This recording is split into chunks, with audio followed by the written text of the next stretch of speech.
So, good and bad. We consider good and bad as existent, but what they are is an argument. So, good and bad.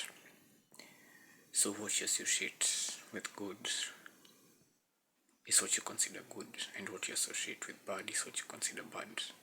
So, they do exist, but in what form is debated. It's a matter of perspective. So, basically, how you see good and bad is what you consider being good or bad. So the basic thing is this just good and bad, but how is it good or bad?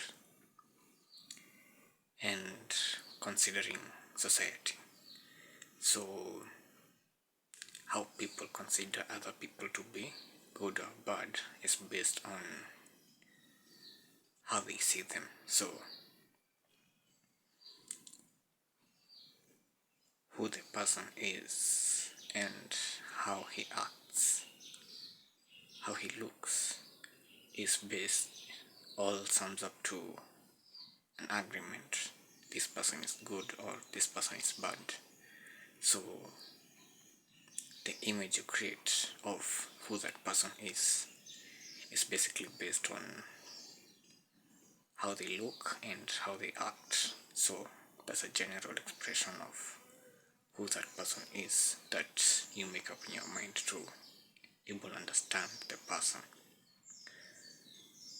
But based on all these arguments, you also put them to scale in a manner. So based on the person you are and your belief system. So you see that if someone does this or this, then it's this and this. And that's how you equate his entire physique. So if you consider who the person is and what the person does, and they form a sort of positivity attitude, you probably give them to be good. But if it's more to the negative, it proves that that person is bad. And so based on who you are is what that person is. So you're sort of the standard per se when you are gauging other people. So it means who you are in turn indicates who someone else is. And so you being that particular scale, you can say a particular set of people are good and a particular set of people are bad. And so how it comes into agreement with another person's point of view, then there's a sort of correlation. And so you two can raise the argument that this set of people are good and this set of people are bad. And the more that's in that correlation link, the more number of individuals that are in that correlation, it sort of overpowers every other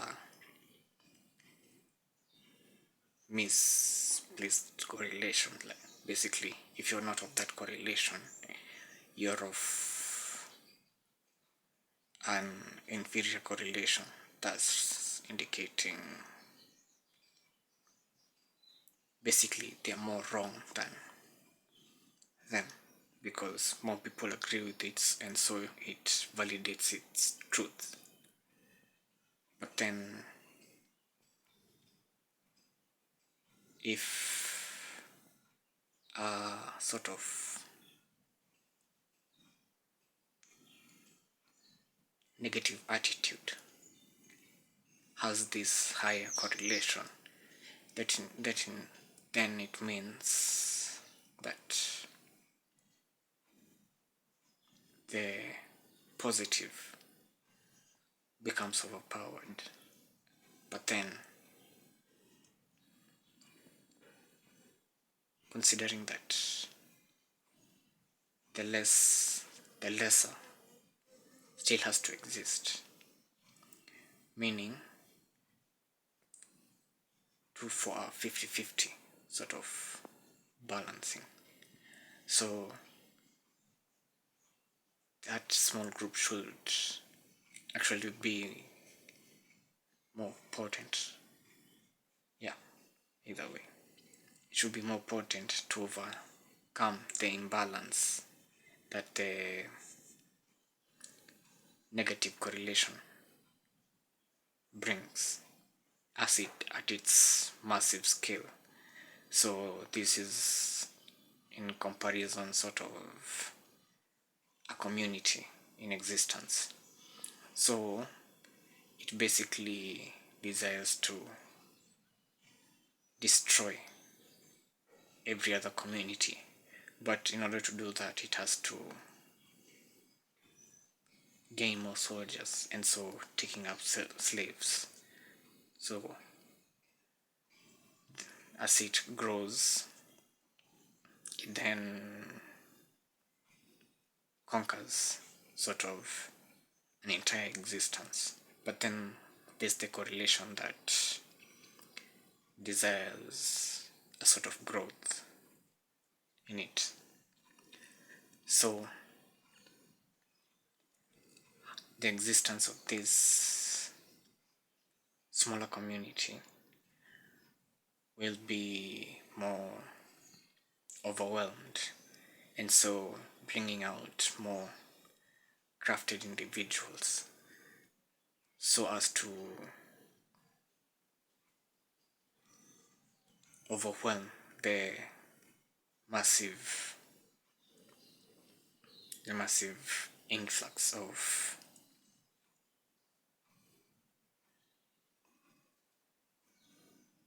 competition. Okay, sort of. So eventually it tends to fight back until a sort of agreement ensues. So it sort of tries to balance out. So all this goes back to the either of being good or bad. So the argument of what is good and what is bad is at a scale, and how much good there is equally valid to how much bad there is. But then good can be considered as what? And so assuming that there's a basic understanding or a basic agreement of what should be good and what should be bad, then it can be judged by a particular set of accepted models of what should be good and what should be bad. So basically, a negative outcome and a positive outcome, we can assume one to be good and one to be bad. So assuming good is a positive outcome and bad is a negative outcome. So we have a battle of charges. So positive charges and negative charges. And so even putting it into binary of 0 and 1. So how they balance out is basically what brings out what existence. Yeah. Yeah. So because if there is only good, then how do you know it's good if there's no bad to compare it to? Yeah, sort of that particular argument. So this balancing, it's not a matter of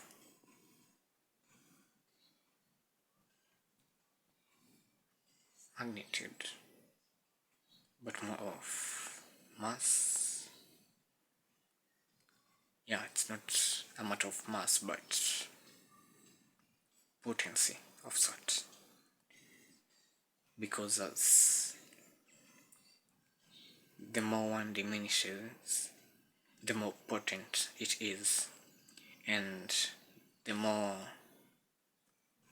the other grows, the less potent it is. Because consider this community that has sort of assimilated the warriors so as to expand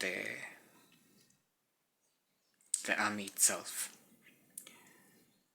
These opponents that have been assimilated can decide to rebel eventually, and so if they are not held back accordingly, it can lead to a collapse to its entirety. And so you see a sort of self-balancing mechanism of sort. So yeah, so there's presence and absence of basically good, because if it's positivity, negativity, so assuming positivity is 1 and negativity is 0, so it is the presence of good that we are trying to detect, and so bad is basically the absence of it. So just good being the value at measure. So it's either at 1 or at 0, and it has to sort of more of approaching 1 other than actually being 1, because the moment it actually just gets to 1, actually that's the desired approach, because it is approaching to 1, but still it needs a measure, a sort of counter. Is it necessary? I don't know, but it's a matter of balance, so that potency to mass ratio brings out this balance of sort, because as one continues to approach 1, it becomes less potent, but still maintains the approach to 1, while the other value diminishes more and more, not actually going away, but just being so minute and so very potent. So more of drawing into a needle that's ever